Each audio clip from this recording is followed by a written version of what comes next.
il semblerait que l'aspect le plus concluant, évident, et qui probablement sera le premier à se manifester, probablement, sera l'aspect de pouvoir, plus que l'aspect de joie et l'aspect de vérité.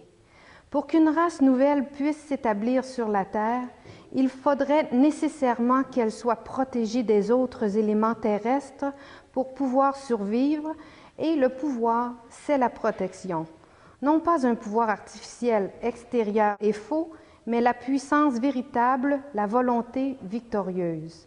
Il n'est donc pas impossible de penser que l'action supramentale, avant même d'être une action d'harmonisation, d'illumination, de joie, de beauté, soit une action de pouvoir pour servir de protection. Naturellement, pour que cette action de pouvoir soit vraiment efficace, il faudrait qu'elle se fonde sur la connaissance et la vérité, et l'amour et l'harmonie, mais ces choses pourraient se manifester visiblement, petit à petit, lorsque, pour ainsi dire, le terrain aura été préparé par l'action d'une volonté et d'un pouvoir souverain. Alors voilà l'extrait du livre de Mère. Et maintenant, on va faire place à celle qu'on appelait Madame Guy en prison. Guylaine!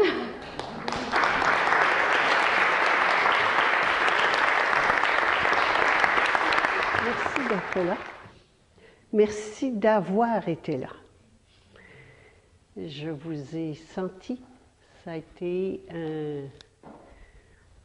soutien extrêmement important pour moi pendant toute cette expérience. Ma démarche n'est pas une démarche légale, ni fiscale, ni politique, ni quoi que ce soit. C'est une démarche d'identité, c'est une question d'identité. Qui suis-je?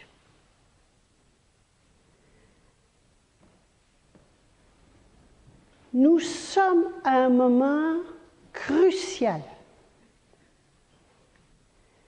de l'évolution, et de l'évolution tout court, mais particulièrement de l'évolution de la race humaine, de l'espèce humaine qui est en voie d'extinction. C'est la fin de l'espèce humaine telle que nous l'avons connue et que nous la connaissons aujourd'hui. Regardez 2 minutes la télé et vous allez voir que ça ne peut pas continuer ainsi. C'est la fin.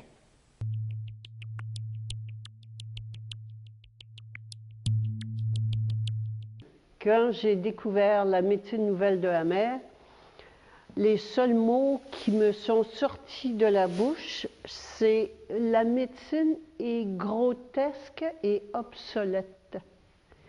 Il n'y a plus rien qui tient. Il n'y a rien qui tenait, mais il n'y a vraiment plus rien qui tienne. Alors, c'est intéressant, je vois beaucoup d'énergie mise dans ce film, beaucoup d'énergie mise à protester. Les gens font des protestations, ils font des demandes, ils veulent que ce soit reconnu. Eh bien, il est là le problème. Il est là le problème. Si je suis l'autorité, comment voulez-vous que je demande à quelqu'un d'autre de me reconnaître? Et c'est le seul conflit de l'humanité. Dr Amer a fait une découverte absolument fantastique. Tout se tient, c'est génial. Et il a cru que les autorités s'empresseraient de le reconnaître, de reconnaître ce qu'il venait de trouver et de le diffuser et d'en faire profiter toute l'humanité. Il manquait une chose au docteur Amer, c'est la conscience du système, comment ça fonctionne. Et ça, je vous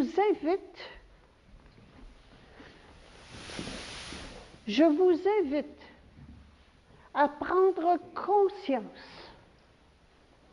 une fois pour toutes, de la mafia médicale et de la mafia de tous les systèmes. Pas que ce soit mauvais, pas qu'il soit méchant, c'est comme ça. Tous les systèmes sont faits pour servir l'argent et non pas l'individu. Et tant que je vais mettre de l'énergie à combattre le système, je vais faire quoi? Je me détruis et je renforce le système. Et ça, le moment est venu d'arrêter de répéter ce que nous faisons depuis des années. Depuis des années, nous nous battons, nous combattons. Je vais trouver ma petite baguette. Nous mettons notre énergie à combattre les systèmes, à combattre les autorités, plutôt que de prendre le pouvoir là où il est, de reconnaître le vrai pouvoir qui est intérieur. Je suis l'autorité suprême. Il n'y en a pas au-dessus. Il n'y a pas le docteur, il n'y a pas le gouvernement, il n'y a pas la reine Élisabeth, il n'y a pas le bon Dieu. Tout ça, c'est un système hiérarchique illusoire. Et le bon Dieu qu'on a créé, qui m'envoie une maladie, il n'y en a pas, c'est Lucifer. Au-dessus de la reine, c'est tout un système d'illusion. C'est pas méchant, c'est pas bien ni mal, c'est illusoire. C'est un Dieu illusoire. Le Dieu de la peur, qu'on vénère et qu'on rend responsable de ce qui nous arrive. Je suis créatrice. Je suis d'essence divine. C'est moi qui crée ma maladie. C'est moi qui crée tout ce qui m'arrive. Et là, les choses sont différentes. Et c'est donc le mouton qui change, qui fait 180 degrés et qui réalise, se souvient, je me souviens, n'oubliez pas nos plaques de voiture, je me souviens pas des malheurs qu'on s'est fait faire par les Anglais, je me souviens de qui je suis. Ah, c'est la même chose, c'est la même plaque. Mais ici, je suis une pauvre victime. Les Anglais, les Français nous ont laissé tomber, puis les Anglais nous ont organisés. Ils nous ont volés. Ça, c'est la victime. J'arrête ça. 180 degrés. Je me souviens de qui je suis. Oh, je suis créatrice. Ce qui m'arrive est ma création. Et je fais la paix avec. Oh, c'est bien différent.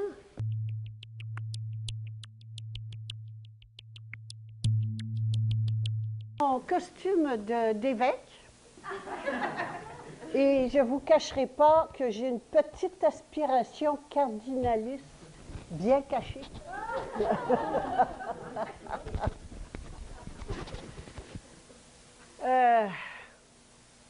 Quel sujet que celui-ci? C'est le... Derrière, parce qu'on pense qu'on a quitté, on a laissé tomber les religions et on pense qu'il y a séparation de l'Église et de l'État, bien, ce n'est pas du tout le cas.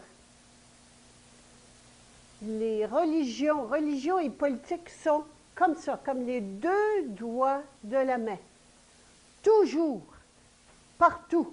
Ça a toujours été jusqu'à ce qu'on arrête. Et quand on va arrêter de croire à un Dieu extérieur, à une autorité extérieure, les deux vont disparaître. Quand je dis religion, je parle aussi bien de la spiritualité, de toutes les traditions spirituelles, celles qui sont à la mode en ce moment, le bouddhisme, hein, le beau Dalai Lama avec son air angélique, sa belle compassion, qui se penche vers les gens pour les comprendre, les écouter, les aider. C'est la même chose que le pape. La même chose. Il est un petit peu plus raide, le pape, un peu moins sympa, un petit peu plus rigide. Mais leur fonction est exactement la même. C'est ça qu'il faut comprendre. Et à cette époque où on est dans la spiritualité, la conscience spirituelle, où tout le monde cherche un sens à sa vie, évidemment, les religions prennent de plus en plus d'ampleur, quelque part, et également toutes les traditions spirituelles. Alors, il faut que vous sachiez que c'est tout pareil. Quelle est la fonction des religions et des spiritualités? Il y en a une. C'est de garder l'être humain séparé d'avec lui-même. Tant que je vais comprendre, je vais tirer un tout petit peu ce tableau pour le moment.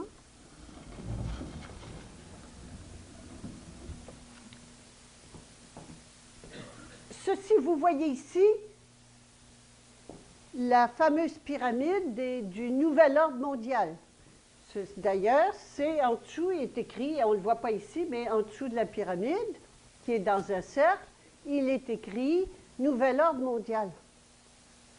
Eh bien, la seule façon de pouvoir continuer à contrôler les gens, il n'y en a qu'une, c'est le fameux « diviser pour régner ». Mais on pense toujours que diviser pour régner, ça veut dire faire disputer les gens entre eux. Pas nécessaire. Diviser pour régner veut dire garder l'individu séparé d'avec lui-même. La séparation, il y a un seul conflit, c'est écrit ici, je vais m'enlever, un seul conflit, la séparation entre moi et moi-même.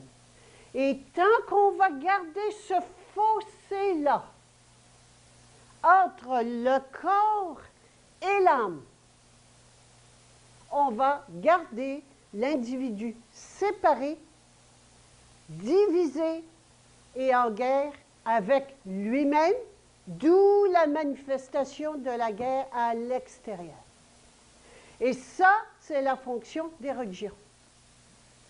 Vous allez me dire, ben oui, mais la politique là-dedans, c'est politique qui contrôle. Non. Parce que quand il y a un trou ici, la politique vient s'installer et contrôler le peuple.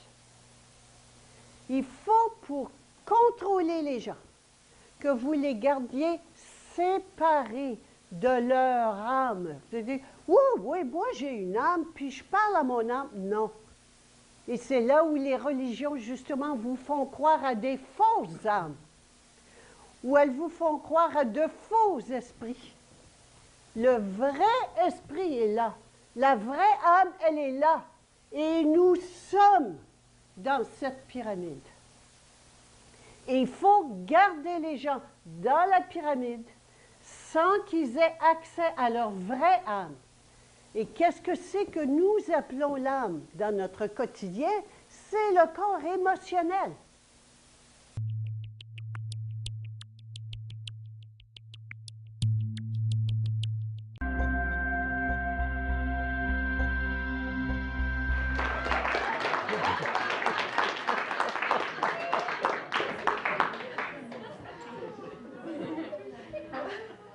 Bonjour.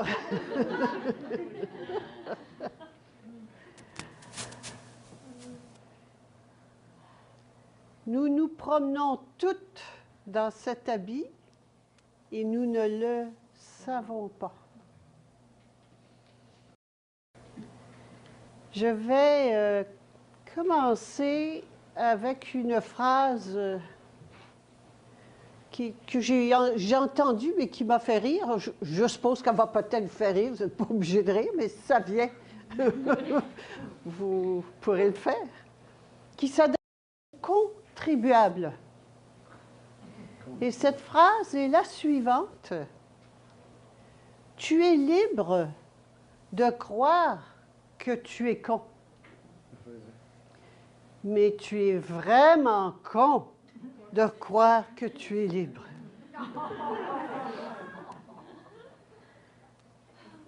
Nous sommes dans une illusion délirante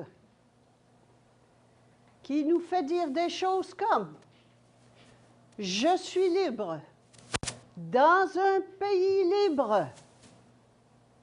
On n'est pas comme les autres. » Quelle illusion! Nous sommes toutes et tous des esclaves depuis le jour de notre naissance jusqu'au jour de notre mort. Et même après, ils peuvent encore aller déterrer le cadavre. Il ne nous appartient pas. Je ne m'appartiens pas jamais.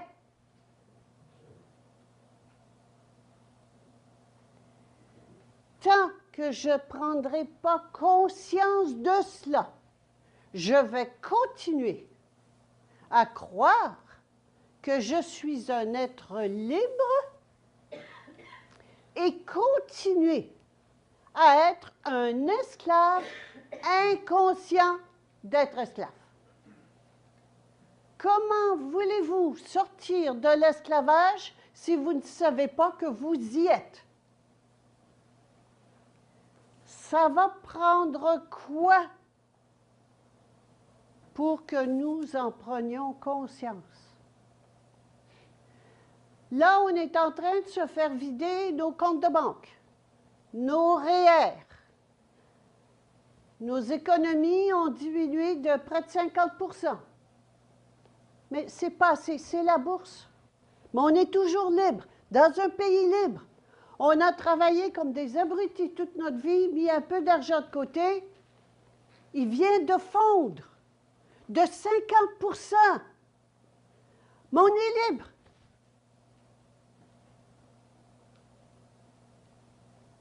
Alors, qu'est-ce qu'ils font? Les gens ils disent, la bourse, c'est pas bon. On va le mettre à la banque. Quand est-ce qu'on va comprendre que moi et toutes mes possessions, et j'inclus mes enfants, nous appartenons à l'État?